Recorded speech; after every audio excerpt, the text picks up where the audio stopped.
Hey you guys, Moabdeep here, and today I'm going to bring you 10 obtainable legendary weapons and their backstories in World of Warcraft. Hope you enjoy.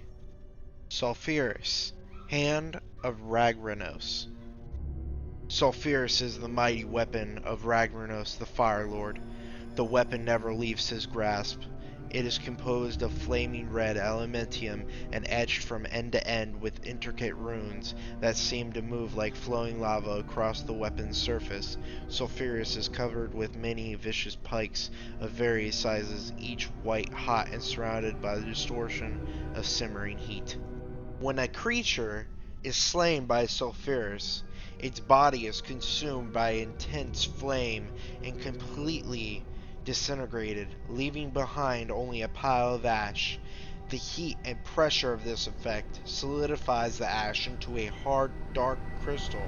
This crystal is known as the Eye of Sulfuris and is used by Ragnaros' followers in ancient rituals or to craft special weapons, such as the Sulfuron hammers. Sulfuris is incredibly massive, far too massive in fact for most mortals to even dream of wielding, even if they could somehow defeat the elemental Fire Lord. However, fanatical followers of Ragnaros found a way to craft hammers in its image. Each requires an Eye of Sulfuris, and these lesser weapons are known as Sulfuron hammers. A Sulfuron hammer appears to be a small version of Sulfuris. It is a spiked flaming red warhammer. The hammer is crafted entirely from elementium, with the Eye of Sulfuris embedded deep in the hammer's head. Thunder Fury, Blessed Blade of the Windseeker.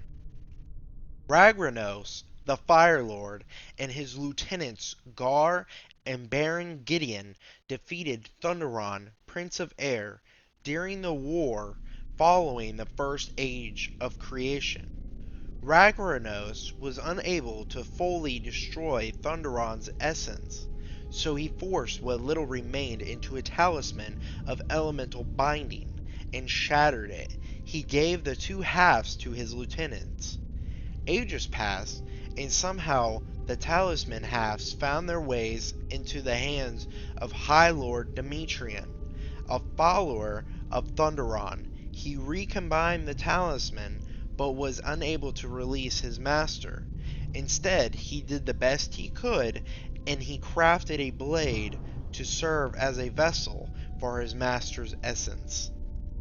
Thunder Fury is a vicious sword, crafted from elementium and containing a crackling electrical core that might be all that remains of Prince Thunderon. The hilt is unusually long, wrapped in black dragon hide, and studded with small spikes of dragon bone.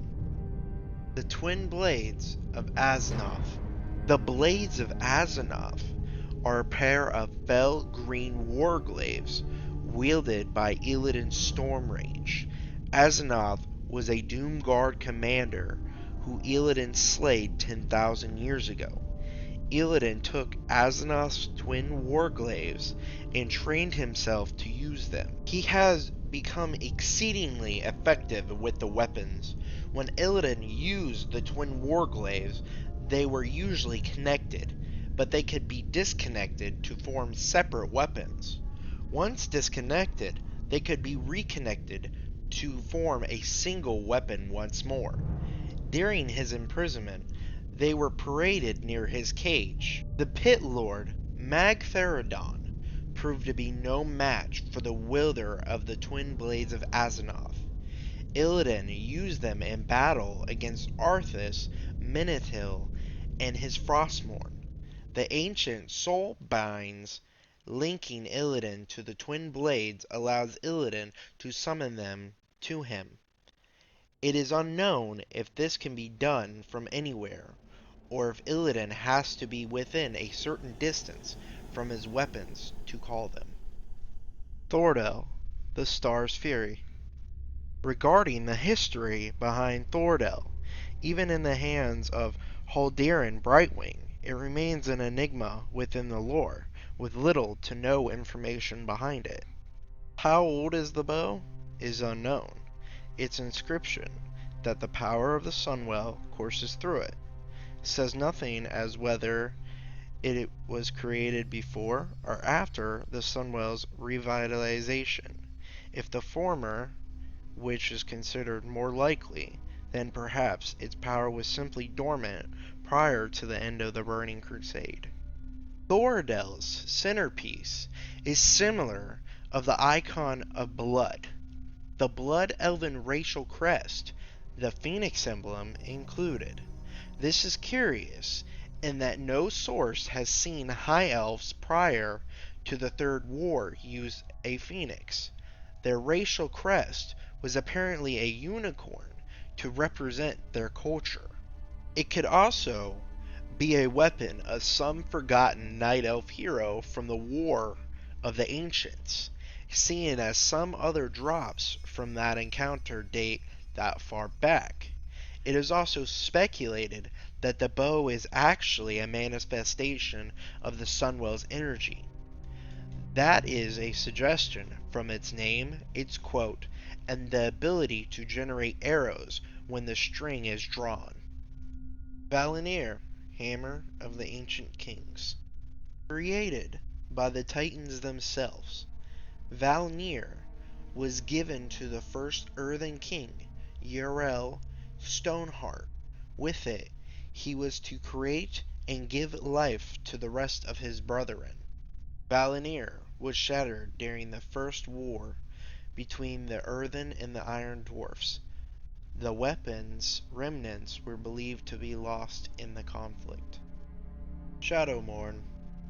Before being the Lich King, Prince Arthas Menethil was a servant ruled by a sword he believed was the key to saving his people, the rune blade Frostmourne.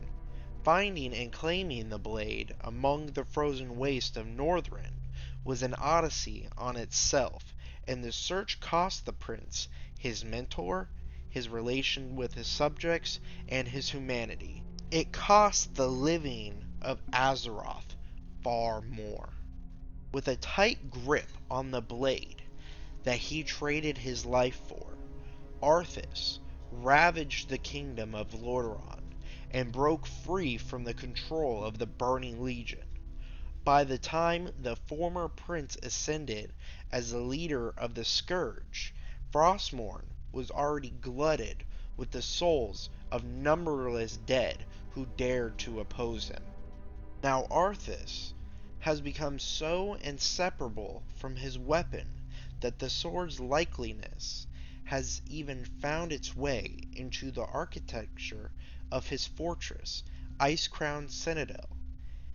Its hilt is never far from his hands.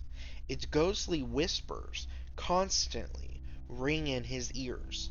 Frostmourne, as much as the Lich King, is the ruler of Northrend.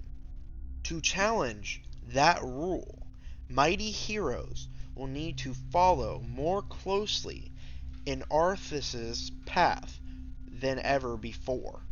In a relentless quest to arm the forces of the living against the Scourge, High Lord Darian Mulgrain has formed the Ashen Verdict, a union between the most skilled craftsmen of the Argent Crusade and the Ebon Blade, though the peerless paladins of the Crusade wield the power of the light, and their leader clutches Ashbringer. A few of Mulgrain's dark warriors have begun to question their hopes for victory. These Death Knights insist that the Ashbringer and the skills of the Argent Crusaders will not be enough to best Frostmourne alone. They swear that Darian Mulgrain has long been quietly aware of another legendary blade, one that could be the key to defeating the Lich King and cleansing Northrend, but it doesn't exist yet. For the moment, the weapon is only a formless idea. It is spoken of quietly, and the High Lord has a habit of silencing those who discuss it in public. but the hope of an artifact to rival Frostmourne is strong enough within the minds of the Ebon Blade. Just its name inspires the furnaces to burn late into the night, the bellows to pump air, and the darker half of the verdict smiths to swing their hammers until their fingers fail. While other craftsmen lean over whetstones and gather pitted weapons by the hundreds, these few dream of a single weapon to end the war of Northrend. Shadowmourne, a great two-handed axe fit for a giant, born of sacred and corrupted powers, host of 1,000 dead souls, and able to be wielded only by the most stewart arms masters of Azeroth. Its creation seems nearly impossible, and yet the rumors do not cease.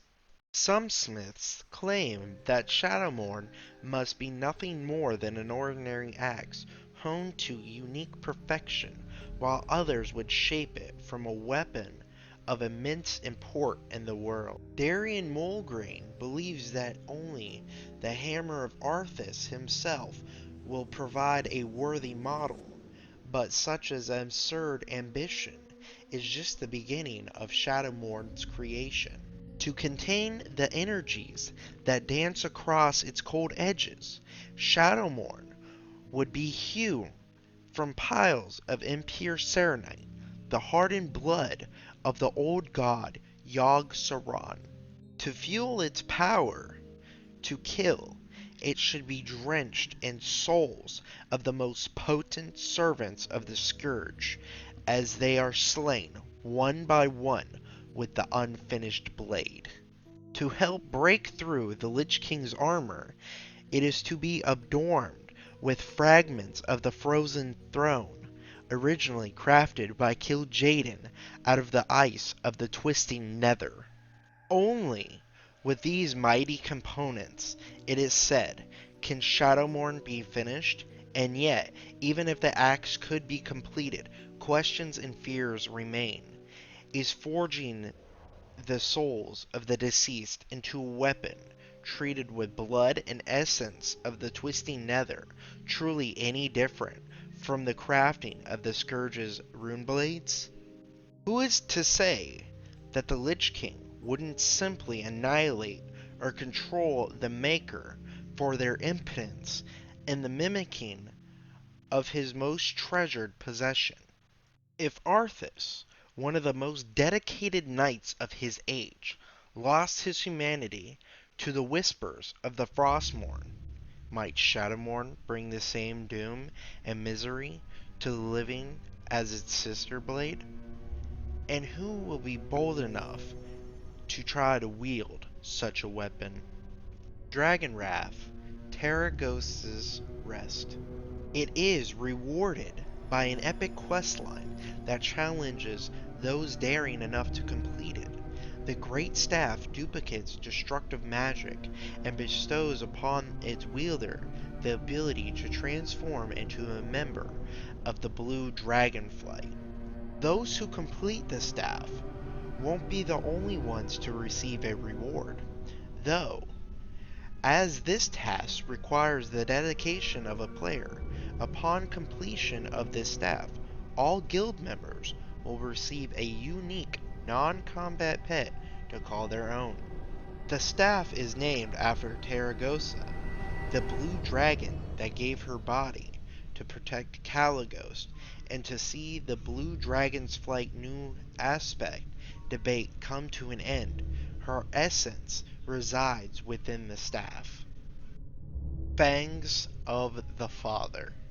The most deadly and experienced rogues have the opportunity to finally play a central role in the fate of the world. The rogue's way by manipulating key events from the shadows. Players will travel across continents to accomplish crucial missions of reconnaissance, burglary, infiltration, and of course assassination. Those familiar with the events that unfolded in the Badlands since the Cataclysm struck may recall the story of Rastrasha, the ambitious red dragon who acquired a black dragon's egg and magically purified it, cleansing it of the black dragonflight's corruption. While those events may take lead to a more hopeful destiny for Azeroth, it will take cleverness, stealth, skill, and the help of a few friends to unravel the web of intrigue that will reveal what will become of the egg and determine the fate of Deathwing himself. Rogues willing to do whatever is necessary to ignite a brighter future must first delve into the Dragon Soul Raid dungeon to begin the questline. Those who prove their prowess within will be set on a collision course with the Ravenholt Manor and the mysterious Black Prince Wrathion. This shadowy figure could be the key to victory for the mortal race, but what's his true agenda? Before the truth behind these mysteries are revealed, enterprising assassins will need to fight tense raid battles against Deathwing's most powerful minions and embark alone on dangerous missions to seal the fate of the Black Flight. The quest culminates in the earth-scorching execution of Deathwing himself, and a shocking revelation about the true nature of the mission. Rogues who succeed will receive a set of daggers that will become increasingly lethal as their bearer progresses along the legendary quest. At the height of their strength, they will be imbued with the vile essence of the old gods, as well as the maddened fury of the Black Flight, bestowing great power upon the bearer. These powers include a stacking increase to agility, which builds until the dark wings unfurl from the rogue's back, removing the combo point cost and increasing the damage of the finishing moves for a short time. In addition, the wings, which can be spread on command with no combat benefit, to slow rapid descent, allowing the rogue to slowly fall to the ground or enact a little death from above. When it comes to dealing death, the Fangs of Father promise legendary killing powers to rogues of any specialization. An incredible adventure and legendary rewards await. The future of all life on Azeroth hangs in the balance. Well, you guys, that's the end of the video. I hope you guys enjoyed it. Thank you for watching. Give me some feedback.